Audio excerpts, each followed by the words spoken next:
Hello and welcome, our beloved viewers, to RTD's News English Edition. As usual, we begin tonight's news with the major highlights. First test flight of the Locust Fightings aircraft, Ministry of Agriculture.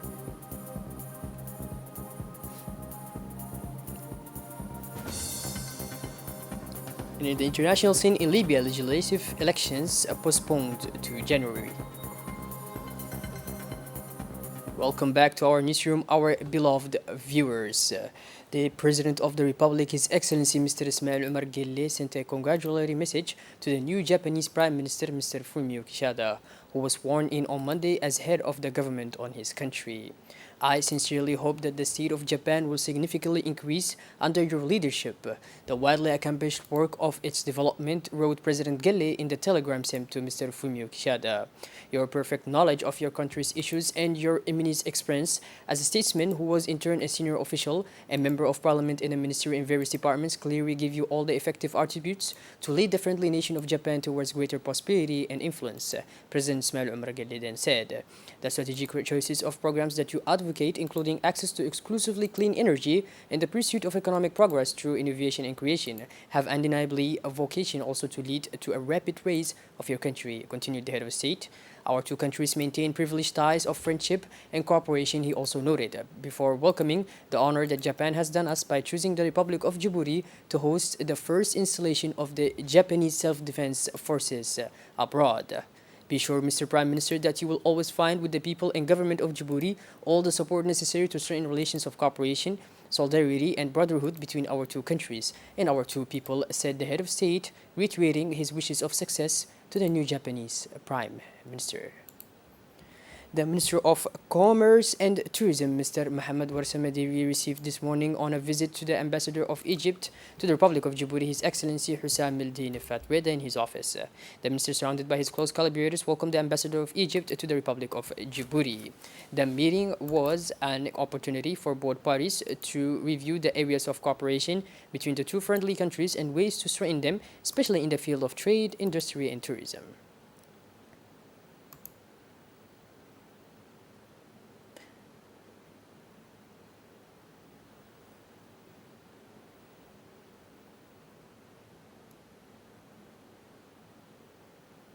In our country, the response against the invasion of locusts is intensifying. The Ministry of Agriculture, which received a new aircraft in June 2021, proceeded this morning to its operationalization. The Ministry of Agriculture has hired a contractor to operate the aircraft, which made its first reconnaissance flight this morning after obtaining approval from the Civil Aviation Authority. The main mission of the agriculture aircraft will be the spraying of pesticides for an effective response against locust invasions that are at the door of Djibouti. Already there are reports of the proliferation of swarms in neighboring countries. Moreover, in addition to the fight against locusts, the aircraft will support the actions of the Ministry of Health in its fight against the proliferation of mosquitoes in the capital and the interior regions. The aircraft is temporarily hosted by the Djiboutian Air Force while waiting for the construction of the National Locust Control Center in Obokha. The Minister of Agriculture, accompanied by his Secretary General, Mr. Ibrahim Elmi, the Coordinator, Mr. Brogoita Said, and the Director of the Civil Aviation Authority, Mr. Dawood Ali Abdul Sultan, participated in the launch of the first flight. In order to empower the Republic of Djibouti in the fight against locusts and mosquitoes, the Ministry of Agriculture has recruited an operator to train 2 pilots and 2 machinists, seconded by the Djibouti Air Force for 1 year. The delegation, led by the Secretary General of the Ministry of Agriculture, Mr. Ibrahim, accompanied by the coordinator of the anti-accident project in Niger, Baragota Said, followed the first reconnaissance flight of the aircraft acquired by our country to optimize the response against locusts and mosquitoes, in presence of the Director General of Aviation and the Engineer of Civil Aviation. The aircraft will make several reconnaissance flights to familiarize itself with the Djiboutian landscapes. Thereafter, the aircraft will start the application of pesticides to fight against the locusts, but also against mosquitoes in this winter period on the whole national territory. Eventually, the aircraft will be its logistics base in Obokh City, where job opportunities will be created for the local population. Conducted by the Ministry of Health, the anti-COVID-19 vaccination campaign at the headquarters level is still ongoing. Indeed, it is the turn of the company Djibouti Telecom, which received the mobile vaccination team. The state agents have welcomed the initiative by massively vaccinating themselves. The heads of agencies and senior staff of the institution have opened the door to encourage and educate their staff for an individual and collective immunization to block the road to the pandemic. A very large number of agents received their doses of vaccine at their workplace to ensure their individual health protection while guaranteeing the safety of users and their services.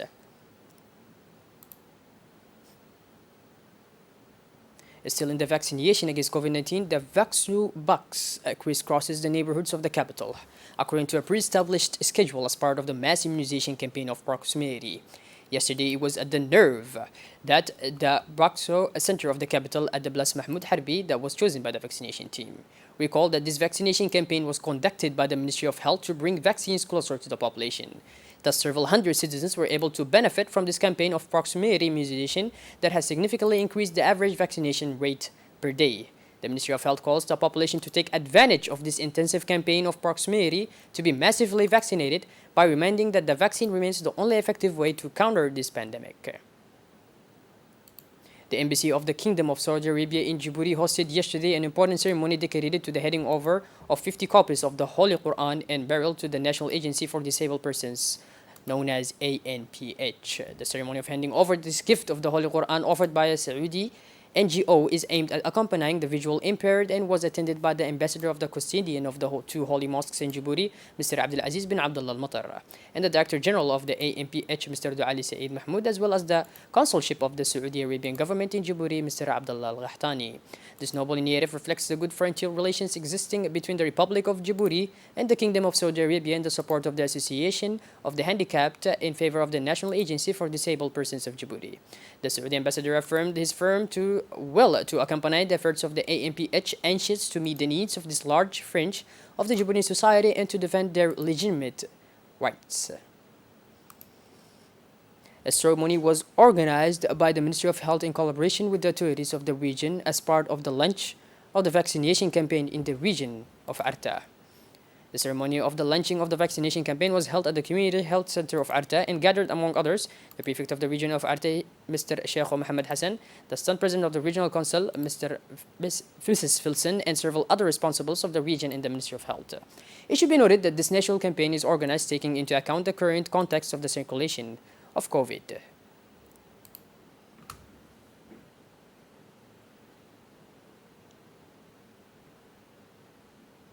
On the day of October 3rd, 2021, and always within the framework of the fight against contrabanding, the Dakhil Riyadh Army and the Dakhil Police elements in collaboration with the 4th Intervention Companies of the Dakhil Police with the elements of the Customs of Dakhil have intercepted yesterday an important quantity of smuggled ghats intended to introduce in the city of Dakhil.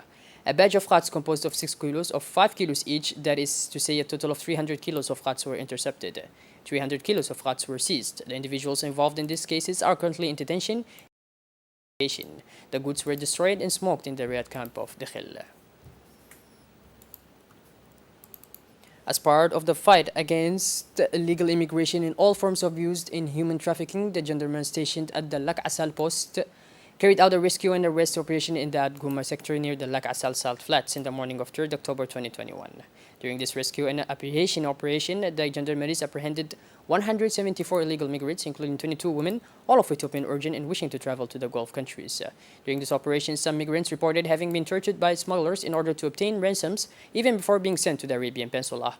Thus, a team of investigators from the Research and Documentation section was dispatched to the scene to conduct a judicial investigation. As for the rest of the migrants, they were given humanitarian assistance in water and food by the Gendarmerie. In addition to inquire about the situation of these migrants, Saudi representatives of the Joint Technical Committee Against Illegal Immigration went to Lak Asal. Moving on to the international scene, to Libya. The Libyan House of Representatives Parliament approved on Tuesday the holding of legislative elections 13 days after the presidential election, while the two polls were initially to be held on the same day, December 24th. A way out of the crisis is emerging in Libya since the government of national unity and the new presidential council took office on March 16, 2021, to lead the country to the legislative and presidential elections scheduled for December 24. And by this, our beloved viewers, we conclude this edition. Thank you for being with us and make sure to tune in later for more. Have a wonderful evening and thank you.